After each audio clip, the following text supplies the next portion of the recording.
हम आग्रह करै छियनि, सादर निवेदन करै छियनि बिहारक सरकारक कर्मनिष्ठ मुख्यमंत्री जे संपूर्ण विश्व में लोकक मानस पटल पर अपन कर्तव्य निष्ठा से जे अपन पहचान बना देने छथि, माननीय मुख्यमंत्री श्री नीतीश कुमार जी से हमरा लोकनि स्वागत स्वागत करता।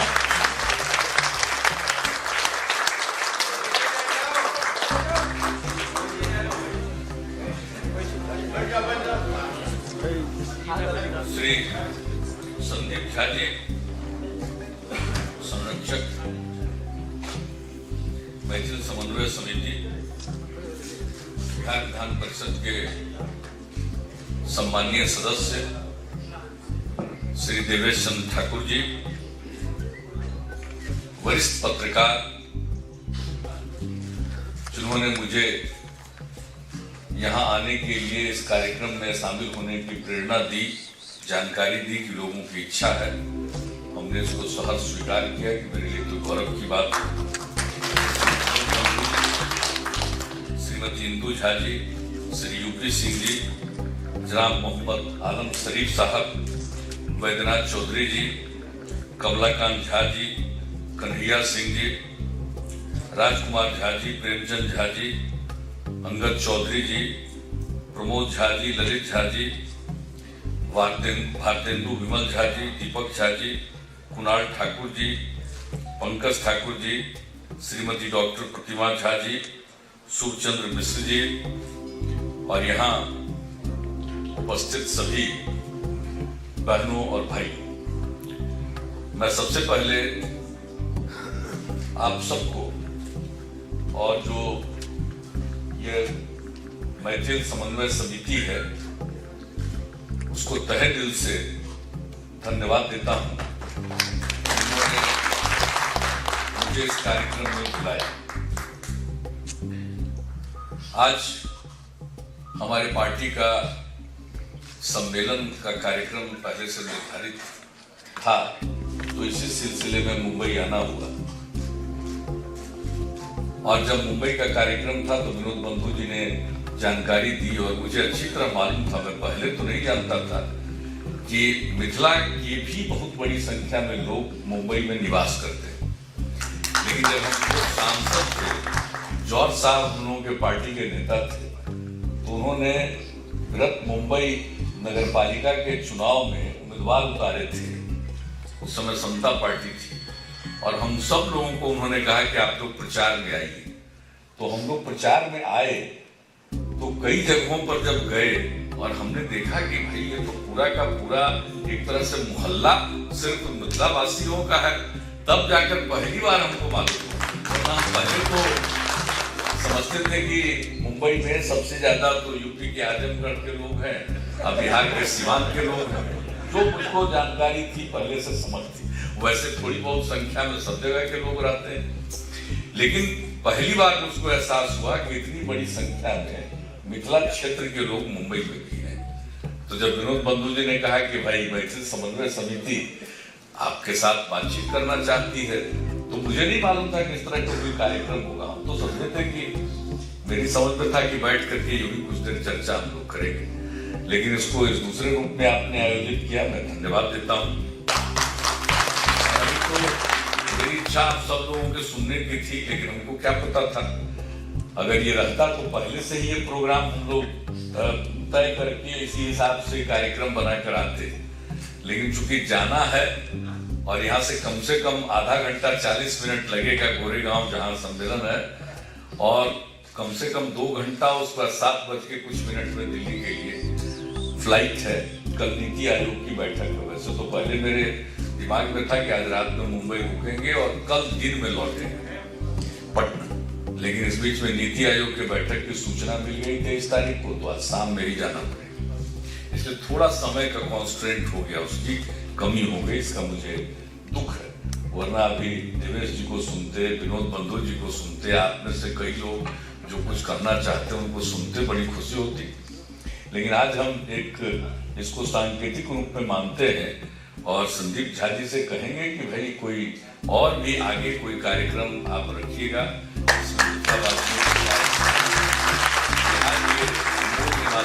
साथ कोई इस तरह का इंटरेक्शन हो तो मुझे बड़ी खुशी होगी। हम लोग आएंगे, बातचीत करेंगे। और जहां तक बिहार का सवाल है, मुझे कहने की जरूरत नहीं, आप में से सब लोग अपने अपने घर में यदा कदा तो जाते ही हैं। क्या परिवर्तन आया है मुझको जुबान से कहने की जरूरत नहीं। बिहार में परिवर्तन आया है, इसका कोई प्रचार कर हम लोगों ने नहीं किया। और आप देखते होंगे कि इतने साल से काम करने का मौका मिला है, हमने कभी प्रचार वाला काम नहीं किया। स्वतः प्रचारित होती है बात। जो लोग पहले जाते थे, जो उनको तकलीफ होती थी, अब जाते हैं, तकलीफ नहीं होती है। अब उनका अनुभव बेहतर होता है, तो एक दूसरे से जो सुनाते हैं और से माउथ से, उसके माध्यम से बिहार के बारे में। अब बिहार के सड़क के बारे में हमने कभी नहीं कहा, लेकिन बिहार की सड़कें ठीक हो गई हैं। ये जितने वाहन चालक देश भर के बिहार में या बिहार से होकर आगे जाते थे, असम, बंगाल, जहां भी, तो उन लोगों ने इस बात को प्रचारित किया कि भाई ये वहां की सड़कें ठीक हो गई। तो किसी भी चीज के बारे में कोई भी किसी तरह की दिक्कत नहीं हो। अभी एक शराबबंदी को लेकर एक कार्यक्रम था छत्तीसगढ़ में, रायपुर में। वहां से बस पर चल के घंटों यात्रा करके लोग चले आए मेरे घर पर, पटना में आवास पर, और कहा कि आपको समय देना होगा। तुमने कहा कि बस से चलकर रायपुर से आ गए, और फिर उसमें स्त्री पुरुष सब थे, तो हम मना नहीं कर सके, वहां गए। छत्तीसगढ़ रायपुर गए तो पता चला कि साहब जो यहाँ के वाहन चालकों का संघ है, जो जाते हैं वहां, तो उन लोगों की अपनी अवधारणा, और उसमें सिख समाज के बहुत लोग, तो सब लोग मिलने के लिए बेचैन, स्वागत करने के लिए बेचैन कि भाई हम लोग सब जगह जाते हैं, लेकिन सबसे कम किसी प्रकार की तकलीफ नहीं, बहुत आराम से चले आते हैं। तो जो अनुभव के आधार पर एक दूसरे के साथ शेयर करते हैं, अपनी बात करते हैं, उसी के माध्यम से बिहार की सब बातें प्रचारित होती है। महिलाओं के लिए जो काम किया गया देश में, उसके पहले कहीं नहीं हुआ। 50% का आरक्षण जब दिया पंचायती राज संस्थाओं में और उसके बाद नगर निकायों में, तो कोई हम लोगों ने प्रचारित नहीं किया। अपने आप धीरे धीरे बात फैली। साइकिल योजना, हमने कहा कोई प्रचार किया इसके बारे में, लेकिन साइकिल योजना का इम्पैक्ट ऐसा हुआ कि इंग्लैंड और दूसरे मुल्कों के यूनिवर्सिटी के द्वारा उस पर अध्ययन कराया गया कि भाई क्या चीज है लड़कियों के लिए साइकिल की योजना। तो हम लोग प्रचार में नहीं जाते हैं, अपना काम करते रहते हैं। और एक बात हम कहेंगे कि जो कुछ भी हम लोगों का विकास का नजरिया है, वो नजरिया है कि भाई ग्रोथ विथ जस्टिस, न्याय के साथ विकास होना चाहिए। और न्याय के साथ विकास का मतलब है विकास का लाभ समाज के हर तबके को मिले। अंतिम पायदान पर जो इंसान खड़ा है, अगर उसको विकास का लाभ मिलता है, तब वो सही मायने में विकास की योजना सही है। ये हम लोग मान कर चलते हैं। और उसके अलावा दूसरा, यानी सबको उसका लाभ मिले और पूरे सब इलाके का विकास हो। आप देखिएगा, कभी भी किसी भी प्रकार से एनालिसिस कर लीजिएगा, तो बिहार के जितनी भी विकास की योजनाएं, बिहार की जितनी योजनाएं, सबका अध्ययन करिएगा, तो बिहार का एक इलाका आपको अछूता नहीं मिलेगा, और लगभग हर जगह समान रूप से व्यय होगा। अब आप कहानी बता रहे थे, 8 घंटे का किसी को जाना पड़ता था उसी इलाके से। अगर मिथिला इलाके में हम लोगों को क्या क्या परेशानी, नेपाल होकर के जाते थे, कितनी बार का अपना अनुभव है, नेपाल होकर के गए, क्या दिक्कतें लोगों को उठानी पड़ती थी। और आज देख लीजिए कहीं कुछ तो हर एक इलाके में, चाहे मिथिला का हो। हम सिर्फ आपको एक इंफॉर्मेशन शेयर कर दें, जब रेलवे के अलावा हम सरफेस ट्रांसपोर्ट का काम देख रहे थे, तो जो ईस्ट वेस्ट कॉरिडोर की बात हुई थी अटल जी के टाइम में, तो उस पर अभी अंतिम रूप नहीं हुआ। क्या रूप होगा? तो सोचा उसने कि अब ये मंत्री बन गए हैं, तो इनके सामने प्रपोजल रख देते हैं। तो इन्होंने सोचा कि शायद इनका घर जो है, इनकी कंस्टिट्यूएंसी बाढ़ है, तो ये अभी वाला जो पुराना रोड है, ये हो सकता है चाहे उसी को ईस्ट वेस्ट कॉरिडोर बनाना। तो मेरे सामने प्रपोजल रखा, हमने कहा कि ना, ये तो दरभंगा, मधुबनी, ये होते हुए जो मुजफ्फरपुर आना है, क्या मतलब है? तो सड़क पहले से बनी हुई है, इसका तो विकास हो जाएगा। लेकिन उस इलाके से अगर ईस्ट वेस्ट कॉरिडोर बनेगा, तो सही मायने में उस इलाके का विकास होगा। आज जो सड़क बन गई और उसके बाद जो आने जाने में लोगों को सहूलियत हो रही है, और साहब उस सड़क के दोनों तरफ आप तो शिक्षा के क्षेत्र में आप देखिएगा, वो दिन दूर नहीं, आपने तो शुरू किया है शिक्षा के क्षेत्र में शैक्षणिक संस्थाओं को बनाने का, यूनिवर्सिटी बनाना चाहते हैं। हम लोग को बेहद खुशी है, सब तरह का सहयोग हम लोग करेंगे। लेकिन आप देखिएगा पूरे मिथिला रीजन में जो ईस्ट वेस्ट कॉरिडोर बन गया है, उसके इर्द गिर्द कितनी संस्थाएं खड़ा होंगी। आज कितने लोग पढ़ने के लिए बिहार के बाहर जाते हैं, ये नौबत आगे नहीं रहेगी, सबको पढ़ने की सुविधा हो जाएगी। भाई देश का कितना भी इंस्टीट्यूशन आप देखिए, चाहे वो इंस्टीट्यूशन यूपी में है या महाराष्ट्र में है या आंध्र प्रदेश में है, सब जगह जाइएगा तो देखिएगा बिहार के ही लड़के सबसे अधिक संख्या में पढ़ रहे हैं। तो जितने इंस्टीट्यूशंस बने तो हर इलाके का विकास हुआ, और हर भाषा पर भी आपने मैथिली की चर्चा कर दी। मुझको अच्छी तरह याद है कोसी महासेतु के शिलान्यास के लिए, जो रेलवे का ब्रिज का शिलान्यास के लिए आदरणीय प्रधानमंत्री जी श्रद्धेय अटल बिहारी वाजपेयी जी को आमंत्रित किया था हम लोगों ने, और जा रहे थे, बहुत प्रसन्न थे। रेलवे के प्रोग्राम में जब उनको आमंत्रित करते थे तो स्वीकार करते थे और खुश होते थे। और आप लोगों को पता नहीं है कोसी का जो ब्रिज बनने में क्या कठिनाई आई थी। हम तो दोनों तरफ जाकर देख आए थे, लेकिन उस समय जो किसी चीज को सैंक्शन कराना हो बहुत तरह का झंझट था। तो अंत में पूरे तौर पर पूरा ब्लेसिंग्स और समर्थन मिल गया था आदरणीय अटल जी का, जिसके चलते वो ब्रिज सैंक्शन हुआ और उसका शिलान्यास करने गए। तो हमने रास्ते में ही उनको कहा कि देखिए आप जब आ रहे हैं तो इतनी बड़ी चीज है और इतनी बड़ी संख्या में लोग उपस्थित होंगे, आने जाने का रास्ता नहीं है, नेपाल के थ्रू लोग आते हैं, कई तरह से परेशानी है बहुत बड़ी। जो एक लोगों की भावनात्मक इच्छा, लोगों की ख्वाहिश वो ये है कि मैथिली को संविधान के 8वीं अनुसूची में शामिल किया। तो हमारी बात सुनते हैं, और अंत में जब महासेतु का, कोसी महासेतु के शिलान्यास का समारोह था, तो उसी अवसर पर उन्होंने मैथिली को 8वीं अनुसूची में शामिल किया गया, और बाद में कानून लाकर उसको शामिल किया गया। ये सब हुआ अभी जो भोजपुरी है, इसके लिए भी हम लोगों ने प्रस्ताव पारित कर करके भेज दिया भारत सरकार को। देख लीजिए, मैथिली 8वीं अनुसूची में शामिल हुआ, भोजपुरी भी बहुत लोग, भोजपुरी बिहार में, यूपी में, इधर उधर मॉरिशस कहाँ नहीं बोलते। तो हम लोग अपनी तरफ से पूरी पहल करते हैं, और ये कोशिश होती है हम लोगों की कि हर तरह से हर इलाके का और उनकी भावना का सम्मान करें, विकास का भी काम। तो आज आपने जो कहा है कि भाई मैथिली को, तो मैथिली के लिए तो हम लोग पूरे के पूरे तौर पर प्रतिबद्ध अकेडमी का काम देखते हैं। तो सब लोग हैं, विनोद बंधु जी यहाँ बैठे हुए। अब जो कुछ भी हुआ, पहले तो कोई जानकी महोत्सव नहीं होता था अपने, उस दिन छुट्टी होती थी जानकी जयंती के अवसर पर, ये हम लोगों ने किया। विद्यापति पर्व ये सब शुरू कराया हम लोगों ने, ताकि सब लोगों की भावना जुड़ सके विकास के मामलों में।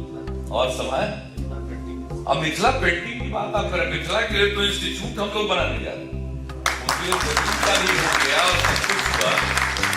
और मिथिला पेंटिंग के जो 2 प्रमुख गांव है, दोनों गांव में हम गए हुए, एक बार से अधिक गए हुए, आपको पता होगा या नहीं। और उसका हम लोगों ने वही राठी, तो उसके बाद तय किया कि नहीं, यहाँ पर ये इंस्टीट्यूट बनना चाहिए, और इंस्टीट्यूट बनने जा रहा है। और आप जान लीजिए कि हमारे बिहार में देश के बाहर से या देश के किसी हिस्से से लोग आते हैं, तो उनको हम मिथिला पेंटिंग से ही संबंधित वस्त्र देते हैं। और अभी जो चंपारण सत्याग्रह बापू का 100 साल पूरा होने का आयोजन हो रहा है, तो 10 और 11 तारीख को राष्ट्रीय विमर्श का आयोजन किया गया, जिसमें देश भर के गांधीवादी विचारकों को आमंत्रित किया। और जो लोग भी आए, सब लोगों को हम लोगों ने जो अंग वस्त्र दिया, वो भागलपुर के सिल्क में मिथिला की पेंटिंग करके सब लोगों को दिया। और आपको मालूम होगा, जब गांधी जी के पोते गोपाल कृष्ण गांधी जी को दिया, तो गोपाल कृष्ण गांधी जी ने फैलाकर उसकी तस्वीर खिंचवाई, कही कि देखिए कितना सुंदर है। तो मिथिला पेंटिंग से ज्यादा सुंदर और कोई पेंटिंग हो सकती, और वो सिर्फ मिथिला का नहीं, तो पूरे बिहार के कल्चर का प्रतीक, तो उसको हम लोग करते हो। जितना स्वतंत्रता सेनानियों का भी सम्मान समारोह, इनको भी उसी तरह का अंग वस्त्र जो आए उनको भी, और जो आने में अक्षम थे उनको घर पर भेजा गया, तो वो सब वही अंग वस्त्र है और उसमें मिथिला पेंटिंग है। तो इस तरह से मिथिला पेंटिंग का तो सम्मान हम लोगों के मन में इतना है, जो भी आते हैं उनको देते हैं। तो इसलिए इन सब चीजों के लिए तो हम लोगों की प्रतिबद्धता जग जाहिर है। और सबसे बड़ी बात है कि आप सब लोग यहाँ मुंबई आकर, जो आर्थिक राजधानी है देश की, वहां आप अपनी पूरी भूमिका निभा रहे हैं और इतनी खुशी होती है। कम से कम बिहार का आदमी कहीं जाता है तो किसी पर बोझ नहीं बनता है। मिथिलावासी हो या बिहारवासी हो, किसी पर निर्भर होकर काम नहीं कर रहा। वो 10, 20, 50, 100, 1000 आदमी को रोजगार दे रहा है, किसी दूसरे पर निर्भर नहीं। अपने ज्ञान, अपनी क्षमता के बदौलत वो अपनी पहचान बनाता है। तो ये सबसे बड़ी बात है और इससे हम लोगों को बहुत अच्छा लगता है। और जब यहाँ पर हम लोगों ने बिहार दिवस मनाना शुरू किया तो उसका जो 100वां साल था, यहाँ जो आयोजन हुआ, देवेश चंद्र ठाकुर जी उसके प्रभारी थे, और जिस शानदार ढंग से उसका आयोजन हुआ, लोग कह रहे थे कि इतना बड़ा कार्यक्रम तो कभी हुआ ही नहीं है कि कोई स्टेट, और कुछ लोग उसका विरोध भी शुरू में कर रहे थे, लेकिन बाद में सब लोगों का दिमाग ठंडा हो गया और बहुत ही सफल आयोजन हुआ। और उसमें कोई बस और एयरपोर्ट से लोगों को लाने का कोई प्रबंध नहीं था। पैदल जब हम वहां से उस मीटिंग से निकल कर एयरपोर्ट जा रहे थे तो हमने देखा कि भाई कितने लोग सब तरह से पैदल चल के, हिंदू मुसलमान सब लोग उसी तरह से एकजुट, स्त्री पुरुष युवा हर उम्र के लोग, तो बड़ी प्रसन्नता होती है। तो इसी तरह का कुछ कार्यक्रम कीजिएगा, उसमें हम लोग आएंगे, हम लोगों को बड़ा दूसरे तरह की फीलिंग होती है। ऐसा लगता है सचमुच हर जगह जहां कहीं भी जाते हैं। अभी छत्तीसगढ़ अभी गए, अरे भाई आप यहाँ तो उतने दिनों से है नहीं, लेकिन आप समझिए छत्तीसगढ़ में 150-200 साल से मिथिला के लोग बसे हुए, 200 साल से बसे हुए। हम तो पहले ही जब रेल मंत्री थे, कृषि मंत्री थे, उसी समय जाने कितनी बड़ी संख्या में लोग, मतलब रायपुर से बस चलती है, दरभंगा लोग जाते हैं, इतनी संख्या में लोग रहते हैं। तो चारों तरफ मिथिला के लोग, बिहार के लोग सब जगह रहते हैं। तो कम से कम कहीं भी जाने पर लगता है कि अरे भाई लोगों का काम बिना बिहारियों के बिना चल नहीं सकता।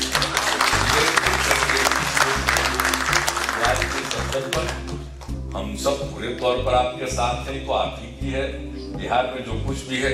और जो जैसे हमारे संदीप झा जी कर रहे हैं, हम सबसे आग्रह करेंगे जो लोग भी सक्षम है कुछ कदम बढ़ाइए और अपने जन्मस्थली के बारे में भी थोड़ा जरूर सोचिए कि उसका भी विकास हो। और हम लोग जिस तरह से 7 निश्चय के जरिए अब तो और गांव की प्राथमिक जो मूलभूत आवश्यकता हो सबको पूरा करें। हर घर नल का जल, हर घर में शौचालय, हर घर में बिजली का कनेक्शन, हर घर तक पक्की गली का निर्माण और नाली का निर्माण, यह सब 4 वर्षों के अंदर पूरा होगा। तो आप समझ सकते हैं कि कोई गांव में भी रहेगा उसको कोई तकलीफ नहीं होगी। तो ये सब काम हम लोग कर रहे हैं ताकि गांव में भी लोगों को रहने में भी खुशी हो, प्रसन्नता हो। और आप लोग जो यहाँ से रहते हैं, यहाँ से वहां जाइए तो कोई तकलीफ ना हो, प्रेम से लौट कर आइएगा। और फिर जब यहाँ चर्चा करिएगा तो बिहार का काम एक नमूना बनेगा। और हर चीज में हम लोग कोशिश कर रहे हैं, हम किसी की नकल नहीं करते, लेकिन हम लोग अपना काम करते रहते हैं, बहुत ज्यादा प्रचार नहीं करते हैं, लेकिन काम का ही अपना प्रभाव ऐसा होता है कि धीरे धीरे वो बात सब जगह फैलती है। तो आप लोगों के बीच आज आकर के सीमित समय के लिए उपस्थित होने का मौका मिला, मुझे बेहद प्रसन्नता हुई। मैं आप सब लोगों को अपनी शुभकामनाएं देता हूं और फिर हम लोग जरूर मिलेंगे। इन्हीं शब्दों के साथ मैं आप सबको